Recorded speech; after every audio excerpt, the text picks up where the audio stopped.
Rabta ma dak li ġara l-lum fil-Parlament, għanna maħna fl-studio deputat laburista Michael Farrugia. Inti fil-fat, Michael, permetti li nsejjaħlek Michael, inti iċ-chairperson tal-Kumitat Parlamentari għal-konsiderazzjoni ta' abbozzi tal-liġi.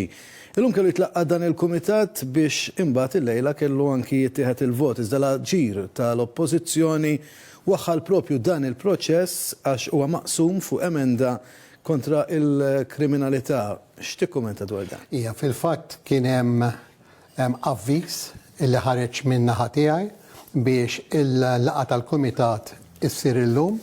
Fl-ebda ħin fil-korrispondenza kollha li kien hemm ma kien hemm informazzjoni minn naħa tal-Oppożizzjoni, il-membri fuq il-Kumitat tal-Oppożizzjoni li ma kienux se jattendu jew kellha talbu formalment biex tiġi aġġornata posposta il-laqgħa tal-Kumitat u allura l-laqgħa tal-Kumitat saret.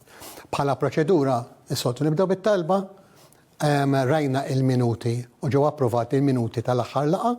X'in rajt li ma kienx hemm il-membri tal-Oppożizzjoni wara 20 minuta illi suppost kellna nibdew, jiena ġbiet l-attenzjoni illi parti mill-bidla meta niġu għall-aħħar reading, għall-aħħar qari, dak li jgħidu l-tielet qari, bil-fors minħabba bidla fil-Kostituzzjoni ridna iż-żewġ terzi tal-voti.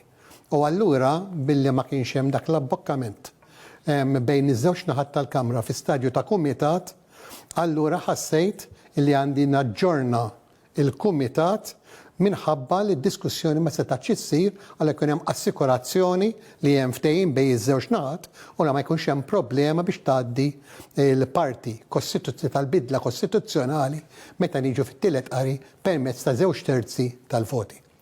Dr. Farrugia, dan l-aġir li kella l-Oppożizzjoni propju llum rajnieh f'xi ċirkustanzi oħrajn. Hija fil-fatt din id-darba kien hemm 3 verżjonijiet meta niġu biex niddiskutu abbozz ta' liġi. Dak li ngħidulu aħna fit-tieni qari meta kulħadd jagħmel id-diskors tiegħu.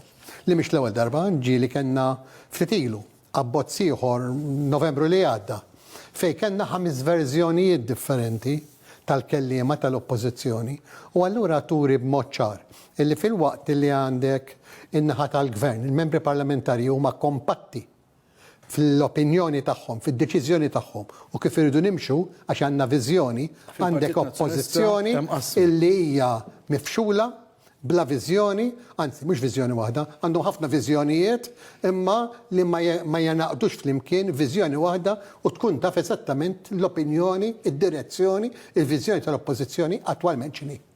Jalla jkun hemm bil għal ġid tan-nazzjon wara kollox. Ikun hemm ftehim fl-aħħar mill-aħħar ħajqu qed igawdi l-poplu Malti u Awċi, nagħtu saħħa aktar il-korp tal-Pulizija apparti l-investimenti li saru f'apparat, f'investimenti fir-riżorsi umani, fit-taħriġ, il-Pulizija wkoll bħalma hemm fid-dinja kollha. Il-Pulizija tkun towa is-saħħa u l-għodda legali.